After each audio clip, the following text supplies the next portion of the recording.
Assalamualaikum warahmatullahi wabarakatuh. Diriwayatkan dari salah seorang yang soleh bahwasanya ia berkata, "Aku adalah salah seorang penduduk Baghdad. Aku mempunyai rumah kecil yang sudah rusak. Aku ingin membangun salah satu dari tembok rumah itu yang sudah runtuh. Kemudian aku keluar menuju tempat pangkalan tukang-tukang bangunan untuk mencari laki-laki yang dapat membangun tembok itu. Aku melihat seorang pemuda yang kurus namun berwajah bersih.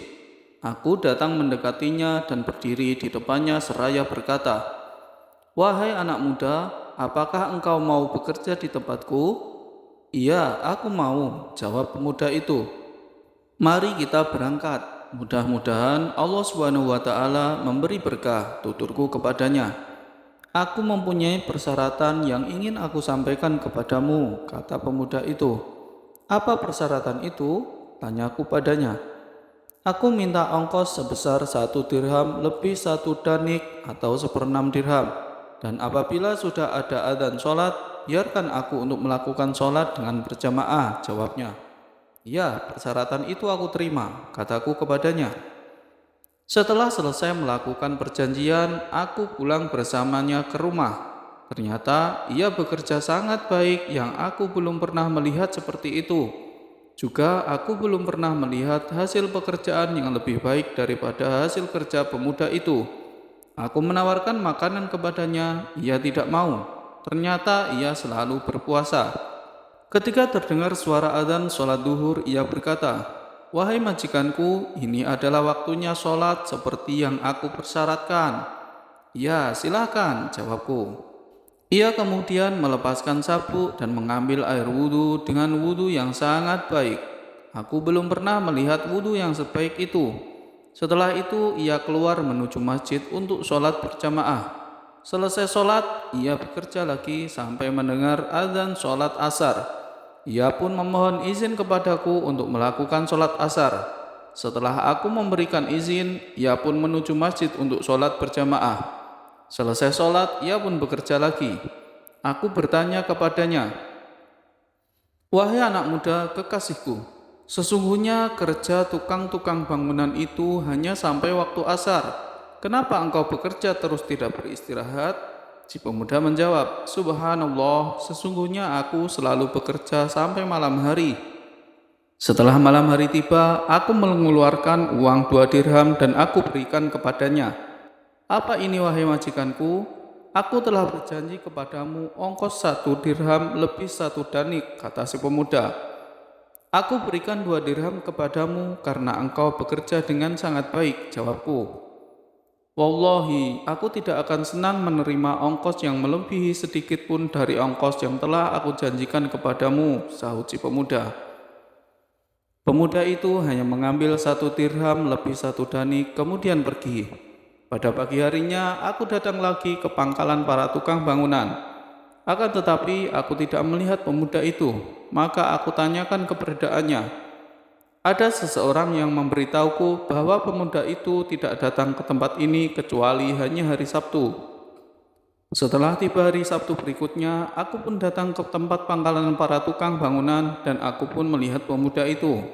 Setelah ia melihat aku, ia tersenyum. Aku berkata, 'Mari kita bekerja lagi. Bismillah,' dengan perjanjian seperti dulu. Pemuda itu menjawab, 'Ya,' dan kemudian ia berjalan bersama-sama dengan aku menuju rumah. Pemuda itu bekerja sangat baik seperti kerja pada hari yang pertama, bahkan lebih dari pekerjaan yang dulu.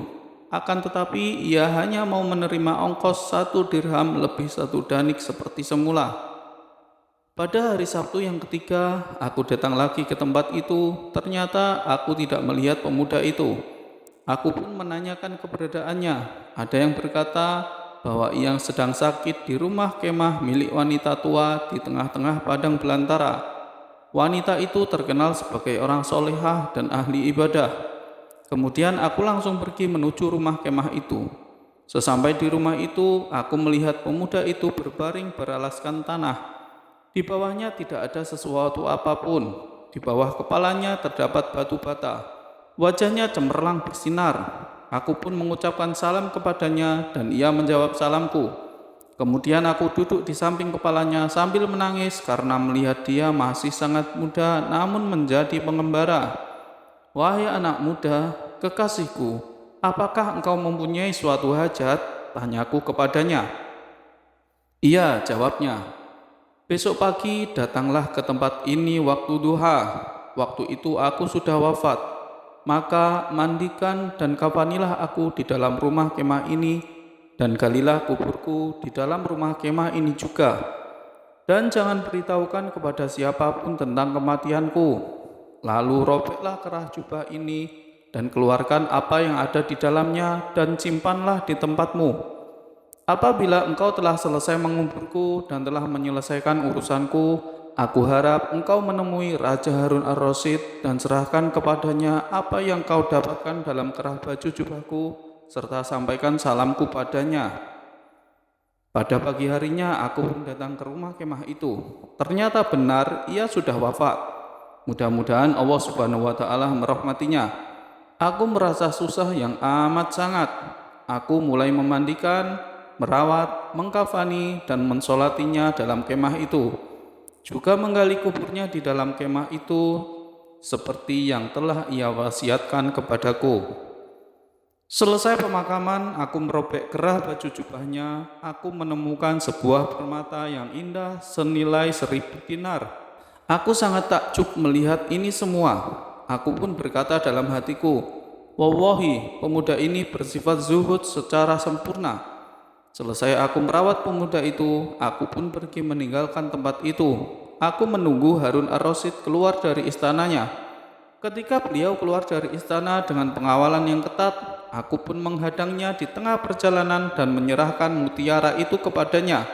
Ketika beliau melihat mutiara itu, beliau terjatuh dan pingsan. Para pengawalnya menangkapku dan mengelilingiku. Setelah beliau sadar, beliau berkata, "Lepaskan laki-laki itu." Kemudian beliau memegang tanganku dan berjalan sambil menuntunku ke tempat duduknya seraya berkata, "Wahai saudaraku, apa yang diperbuat Allah kepada orang yang memiliki permata ini?" Aku menjawab, "Ia sudah wafat, mudah-mudahan Allah merahmatinya." Aku pun menceritakan kepada beliau segala sesuatu yang aku ketahui dari pemuda itu. Harun ar-Rasyid pun menangis dan berkata, "Dia anak yang dapat mengambil manfaat, dan aku seorang bapak yang merugi." Kemudian beliau memanggil permaisurinya. Permaisuri itu pun datang. Ternyata permaisuri itu laksana bidadari karena cantiknya. Ketika melihatku, ia ingin kembali. Harun ar-Rasyid berkata kepadanya, "Masuklah." Permaisuri itu pun masuk dan mengucapkan salam. Harun ar-Rasyid melontarkan permata itu ke hadapan permaisurinya. Ketika ia melihat mutiara itu, ia menjerit dan pingsan. Setelah sadar, ia berkata, "Wahai Amirul Mukminin, apa yang diperbuat laki-laki ini terhadap anakku yang memiliki permata ini?" Harun ar-Rasyid berkata kepadaku, "Jelaskanlah kepada permaisuriku sifat-sifat anakku dan ceritakanlah bagaimana ceritanya anakku." Aku pun menceritakan kepada permaisurinya segala sesuatu yang aku ketahui dari pemuda itu. Permaisuri menangis sambil berkata, "Aduh, aku sangat rindu kepadamu, wahai anakku, dan penenang hatiku. Alangkah senangnya aku apabila aku dapat menyembuhkanmu ketika engkau tidak menemukan orang yang dapat menyembuhkan, dan menghiburmu ketika engkau tidak menemukan seorang penghibur." Kemudian permaisuri menangis sejadi-jadinya. Harun ar-Rasyid berkata, "Wahai saudaraku, pemuda itu adalah anakku. Ia bersamaku sebelum aku menjadi raja. Ia selalu pulang pergi bertemu dengan ulama dan berteman duduk dengan orang-orang soleh. Ketika aku sudah menjadi raja, ia lari dan menjauh dariku.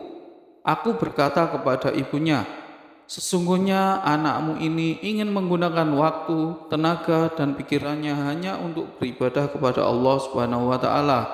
Maka berikanlah kepadanya sebuah permata yang dapat dimanfaatkan apabila ia membutuhkannya.' Ibunya pun menyerahkan permata itu kepada anaknya. Aku melarang kepadanya agar tidak menahan permata itu. Setelah anakku menerima mutiara itu, ia pun pergi dan tidak kudengar lagi beritanya sampai ia membuang dunia dan bertemu dengan Allah Tuhannya dalam keadaan bersih dan takwa. Kemudian Harun ar-Rasyid berkata kepadaku, "Wahai saudaraku, tunjukkan kepadaku di mana makamnya." Aku pun keluar bersamanya menuju makam putranya. Beliau menangis lama sekali dan minta kepadaku agar aku menemaninya sampai di sisi makam putranya. Aku berkata kepadanya, "Wahai Amirul Mukminin, sesungguhnya pada diri putramu bagiku ada suatu mau'idhah dan suri tauladan." Setelah itu, aku pun meninggalkan Raja Harun ar-Rasyid dengan rasa susah atas wafatnya pemuda itu. Mudah-mudahan Allah merahmati dan meridhoinya. Ini adalah salah satu contoh orang yang zuhud meninggalkan kenikmatan duniawi walaupun keluarganya bergelimang dengan kenikmatan duniawi seperti harta, kedudukan, dan pengaruh yang sangat besar di tengah-tengah masyarakat. Wallahu a'lam.